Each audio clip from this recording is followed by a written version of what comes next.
பல வருஷத்து பிதாவே, ஆசீர்வதிக்கப்பட்ட இந்த மே மாதத்தின் அதிகாலை வேலைக்காக நன்றி. இந்த வாக்குத்தத்த செய்தியை ஆன்லைன் மூலமாக கேட்டு ஆசீர்வதிக்கப்பட்ட ஒவ்வொரு பிள்ளைகளுக்காக ஜெபிக்கிறோம்.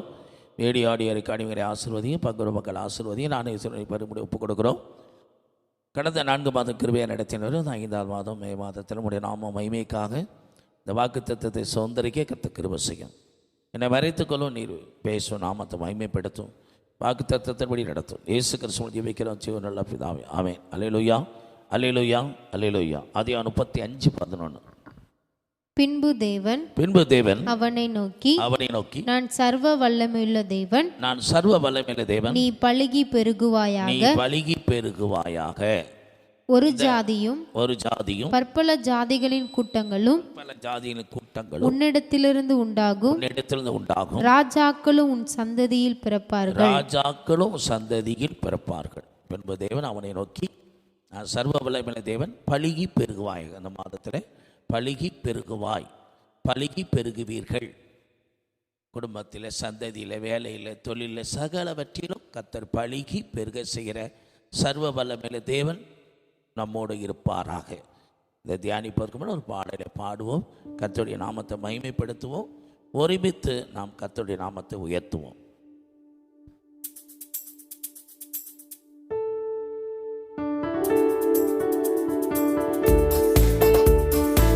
Jesus.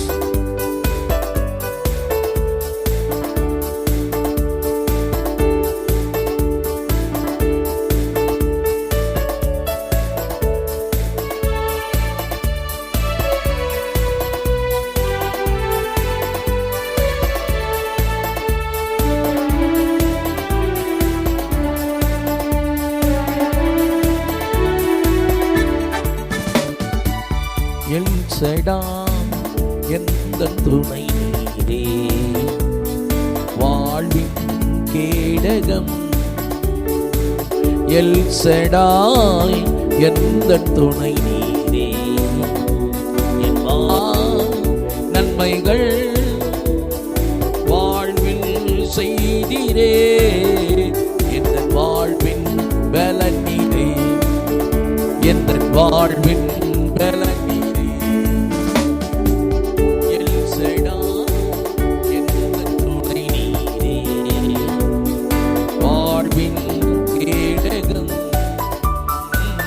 எல் ஷடாய் எந்த துணை நீரே, என் வாழ்வின் கேடகம். காலை தோறும் கிருபை பொழியும், கிருபையே ஸ்தோத்திரம். காலை தோறும் கிருபை பொழியும், கிருபையே ஸ்தோத்திரம். உந்தன் நாமம் எந்தன் இன்பம், உமது செற்றை அடைக்கலம். உந்தன் நாமம் எந்தன் இன்பம், உமது செற்றை அடைக்கலம். எல் ஷடாய் எந்த துணை நீரே, என் வாழ்வின் கேடகம். எல் ஷடாய் எந்த துணை நீரே, என் வாழ்வின் கேடகம். இம்மட்டும் என்னை காத்து நடத்தின எபினேசரே ஸ்தோத்திரம். இம்மட்டும் என்னை காத்து நடத்தின எபினேசரே ஸ்தோத்திரம். எந்த நாளும் கூட இருக்கும் இம்மானுவேலே ஸ்தோத்திரம். எந்த நாளும் கூட இருக்கும் இம்மானுவேலே ஸ்தோத்திரம். எல் ஷடாய் எந்த துணை நீரே, வாழ்வின் கேடகம். எல் ஷடாய் எந்த துணை நீரே, என் வாழ்வின் கேடகம். யெகோவாயீரே எந்த தேவைகள் பார்த்துக் கொள்வீரே, யெகோவாயீரே எந்த தேவைகள் பார்த்துக் கொள்வீரே. எந்த நாளின் சமாதானமே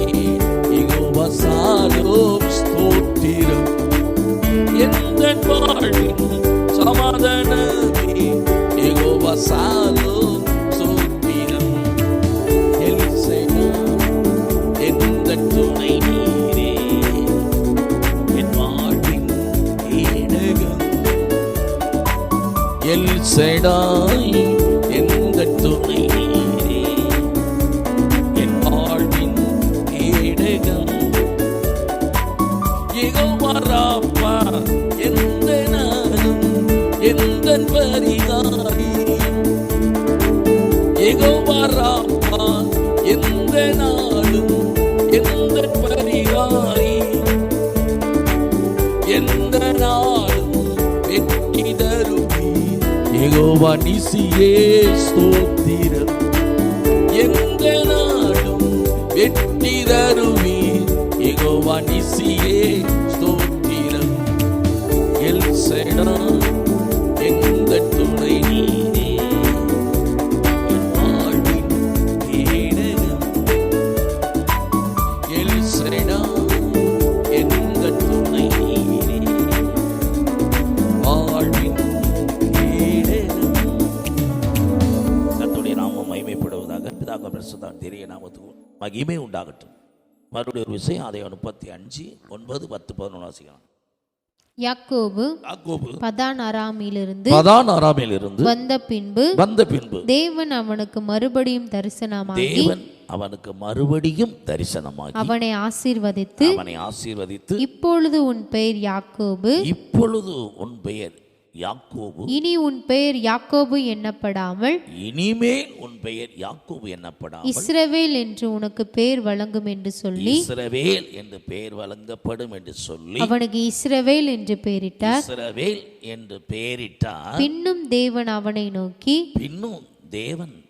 நோக்கி நான் சர்வ வல்லமையுள்ள தேவன், நீ பழுகி பெருகுவாயாக. இந்த மாதத்துல ஆண்டவர் சொல்றாரு, பதான் அராமை விட்டு, தகப்பன் வீட்டை விட்டு சீரிய நாட்டில் பதான் அராமைக்கு போய் தன் மாமனார் வீட்டில் 20 வருஷ காலம் தங்கி 2 மனைவி பிள்ளைகள் கோலும் தடியுமாய் புறப்பட்ட யாக்கோபு 2 பரிவாரங்களோடு வந்து யாப்போக்கு ஆற்றங்கரையில் இன்னும் பதான் அராமில் தான் அவர் இருக்கிறார். இன்னும் கானான் தேசத்துக்குள்ளே போல. அதுக்கு முன்னதாக யாப்போக்கு ஆற்றங்கரையில் ஆண்டுடைய பாதத்தில் உட்கார்ந்து நீர் என்னை ஆசீர்வதின்னு சொல்ல தேவனோட மனதில் போராடி ஜெபிக்கிறார். கர்த்தர் யாப்போக்கு ஆற்றங்கரை எல்லையில் அவனை விட மாட்டேங்கிறார், எல்லை உள்ள நுழைய விட மாட்டேங்கிறார். அப்போ நீர் என்னை ஆசீர்வதித்தால் ஒழிய போகணும்னு சொல்லி, உன்னை ஆசீர்வதிக்கன்னு உன்னோட பெயர் என்னன்னு சொல்லுங்கிறார். நான் யாக்கோபு தான் என்று சொல்லி, யாக்கோபு என்றாலே அவன் குதிங்கால் எடுத்தோம். அடுத்து அடிமையானவன் அர்த்தம். இன்னும் குதிங்காலை பிடிச்சுக்கிட்டு ஒரு அடிமையானவனை தான் வாழ்கிறான். 2 பரிவாரங்களோடு அவன் வந்தாலும் தகப்பன் வீட்டை விட்டு கோலுந்தடியமாய் புறப்பட்டு போனவன் திரும்ப தகப்பன் வீட்டுக்கு வரும்போது 2 பரிவாரங்களும் 2 குதிரைக்குரிய 2 ராஜாக்களுக்குரிய ஆசீர்வாதத்தோடு அவர் திரும்பி வந்தாலும் வாழ்க்கையில் அடிமைத்தனம் தான். இந்த செய்தியை கேட்குற நம்ம ஒவ்வொருவருடைய வாழ்க்கையிலும் என்னதான் பதவி, பணம், பொருள் எல்லாம் இருந்தாலும் ஏதோ ஒரு வகையில் இன்னும் நீங்கள் பதானாரமில் தான் இருக்கிறோம். ஏதோ ஒரு அடிமைத்தனத்துக்குள்ள இன்னும் நுகத்தடிகளை தான் கிடக்கிறோம். பதானாரம்னா நுகத்தடி. இங்கே சொல்லுகிறார் யாக்கோபு, ஆண்டவரே என்னதான் 2 பரிவாரோட ஆசீர்வாதம் எனக்கு இருந்தாலும் இன்னும் நான் குதிகாலாக தான் இருக்கிறேன், இன்னும் ஒரு அடிமையானவனாக தான் இருக்கிறேன், எல்லா மனுஷங்களுக்கு அடிமையாக இருக்கிறேன், அடிமைப்பட்டவனாக இருக்கிறேன், இன்னும் நுகத்தடியை சுமந்தவனாக இருக்கிறேன். என் கழுத்தில் இருக்க நுகத்தடியை எடுத்து போடுங்க. இந்த அடிமைத்தன வாழ்க்கையை எனக்கு எவ்வளவுதான் வேண்டாம் ஆண்டவரே, நீர் தான் எனக்கு வேணும் அப்படி சொல்லு. தேவனோட மனிதனை போராடி மேற்கொண்டு அந்த யாப்போக்கு ஆற்றங்கரையிலே யாக்கோபை இஸ்ரவேல் அவனை பேர் மாற்றி, ஆனால் அந்த 16 இருக்கிற வரைக்கும் உங்களுடைய நாமம் என்னன்னு கேட்டால் சொல்லல ஆண்டவர். 35 அதிகாரத்துக்கு வரும்போது அவன் வாக்குத்தத்தம் பண்ணின தேசம் கானானுக்குள்ள வந்த பிறகுதான் அவர் சர்வ வல்லமையுள்ள தேவனாக யாக்கோபை இஸ்ரவேலாய் அவனை ஆசீர்வதித்து அவனை பழுகி பெருகும்படி அவனுக்கு வாக்குத்தத்தம் கொடுத்தார்.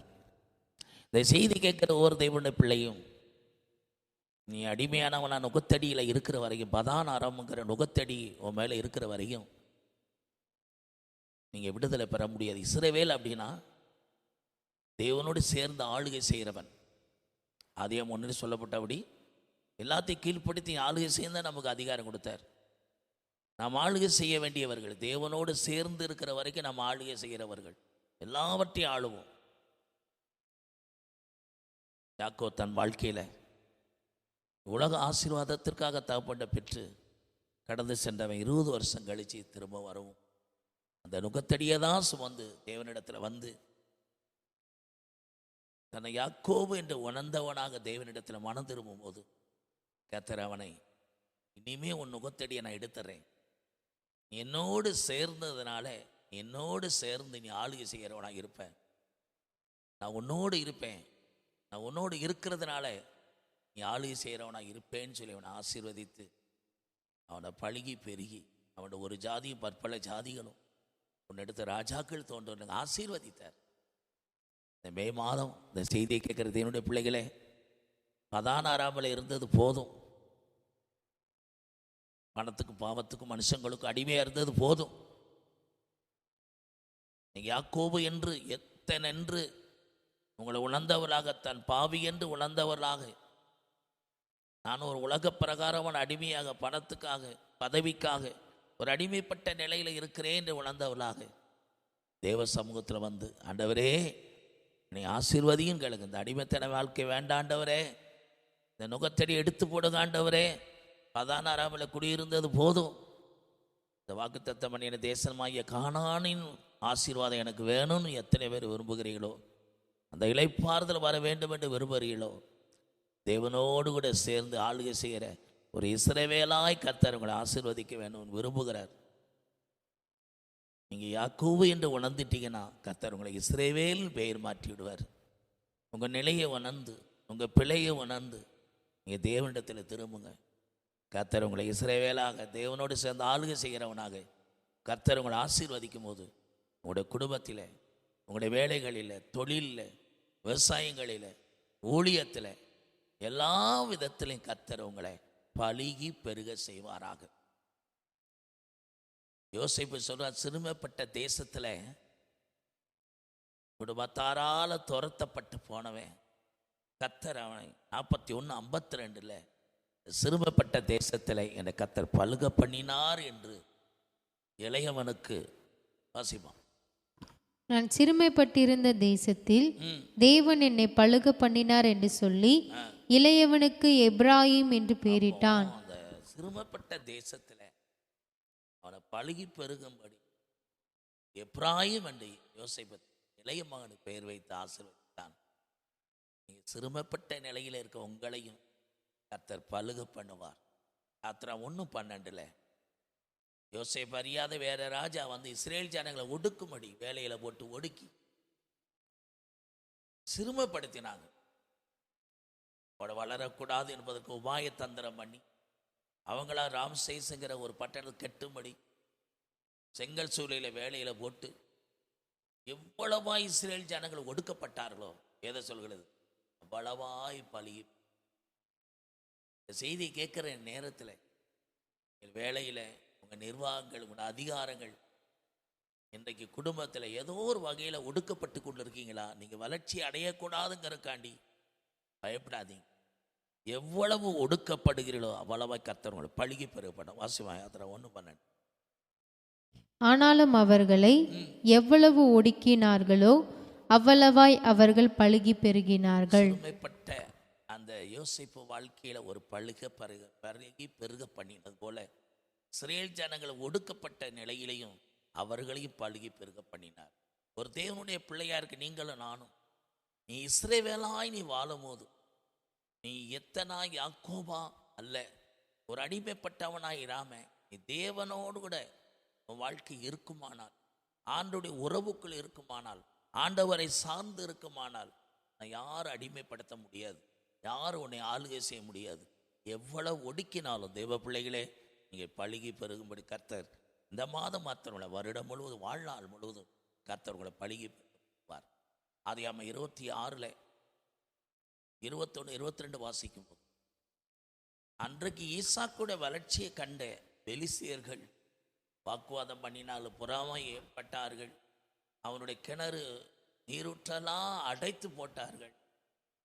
ஆனாலும் அவன் வாழ்க்கையில் கொஞ்சம் கூட சோர்ந்து போகலை, விட்டு கொடுத்து போயிட்டே இருந்தார். 1ஆம் தடவை வெட்டும் போது கர்த்தர் எனக்கு பழுகும்படி எனக்கு ஒரு இடம் உண்டாக்கினார் சொல். ரெகபோத் என் பெயர். சர்வ வல்லமையுள்ள கர்த்தர் ஒவ்வொரு முற்பிதாக்களையும் பரிசுத்தவான்கள் பழுகு பெருக செய்தது போல உங்களுடைய வளர்ச்சியை தடுப்பதற்கு உங்கள் நீரூற்றை அடைக்கிறாங்களா? உங்களோட விவசாயம், உங்களோட கிணறு தூர்க்கப்படுகிறதா, அடைக்கப்படுகிறதா? உங்களுக்கு வருகிற வாழ்வாதாரம் வாய்க்கிற நன்மைகள் தடை செய்யப்படுகிறதா? கவலைப்படாதீங்க, கொஞ்சம் விட்டு கொடுத்து வாங்க. பொறாமையில் அடைக்கிறாங்களா? வாக்குவாதம் பண்ணி தடை செய்கிறாங்களா? பயப்படாதீங்க. உங்களுக்காக கர்த்தர் ரெகபோத்துங்கிற ஒரு பெருக்கத்தை வச்சிருக்கிறார். ஏன்னா சர்வ வல்லமையுள்ள தேவன் நம்ம பழகி பெறுகிறதே விரும்புகிறார். அதனால் எந்த நிலைமையில் இருந்த அந்த மாத வாக்கு தத்துவங்கள் எல்லாமே கிறிஸ்து ஆம் என்றும் ஆமேன் என்று சொல்ல கடவுது. கர்த்தர் தாமே இஸ்ரவேலா இருக்கிற யாக்கோபு என்ற இஸ்ரவேலை பழகி பெருகி இஸ்ரேல் தேசமாக நம் கண்ணெதிர சாட்சியாக நிறுத்தினது போல பலருக்கு சாட்சியாக நம்ம பழகி பெருகி எல்லா விதத்திலையும் கர்த்தர் பழகி பெருக செய்வாராக. இந்த வாக்கு தத்தத்தின்படி இன்னைக்கு நாம் ஒவ்வொருவரையும் கர்த்தர் ஆசீர்வதிப்பாராக. நாம் ஜெபிக்கலாம். நல்ல பிதாவே நன்றி செலுத்துகிறோம். ஆதியாகமம் 35:11 படி யாக்கோபை இஸ்ரவேலை பார்த்து, நான் சர்வ வல்லமையுள்ள கர்த்தர், சர்வ வல்லமையுள்ள தேவன், நீ பழுகி பெருகுவாயா, பழுகி பெருகுவா என்று ஆசீர்வதித்தது போல இந்த வாக்கு தத்தத்தை கேட்கிற ஒவ்வொரு ஒரு மே மாதம் உங்கள் வேலையில், தொழிலில், குடும்பத்தில், விவசாயத்தில், எல்லா விதத்திலையும் கர்த்தர் உங்களை பழுகி பெருகி ஆசீர்வதிப்பாராக. ஒரு ஜாதியும் பற்பல ஜாதியும் உங்களது ராஜாக்கள் தோன்றுவார்களாக என்று சொல்லி இந்த கிறிஸ்து வாக்குத்தத்தம் என்றும் ஆமேன் என்று சொல்லி இந்த வாக்கு தத்துவத்தின்படியே சர்வ வல்லமையுள்ள தேவன் நம் ஒவ்வொருவரையும் பழுகி பெருக செய்வாராக. ஆமேன். இயேசு கிறிஸ்து ஜெபிக்கிறான். ஜீவ நல்ல பிதாவே, என் ஆத்மாவை கர்த்தரை சோத்திரி, முழு உள்ளமே கர்த்தருடைய பரிசுத்த நாமத்தை சோத்திரி. என் ஆத்மாவை கர்த்தரை சோத்திரி. கர்த்தர் செய்த சகல உபகாரமான கர்த்தராகிய இயேசு கிறிஸ்துவின் கிருபையும் தாவாகி தேவன் அன்பு பரிசுத்த பாதுகாப்பு பராமரிப்பு இயேசு கிறிஸ்து வருகவரை அளித்திருந்து காப்பதாக. ஆமேன். ஆசீர்வதிக்கும் தேவன் நம்மை ஆசீர்வதிப்பாரே. துதி ஸ்தோத்திரம் இயேசுநாதா, துதி உமக்கே என்றுமே. ஆசீர்வதிக்கும் தேவன் நம்மை ஆசீர்வதித்தாரே. ஆசீர்வாத கடவர் தேவன் முகத்தை பிரசன்னமாக்க கடவர். அல்லேலூயா, அல்லேலூயா, அல்லேலூயா.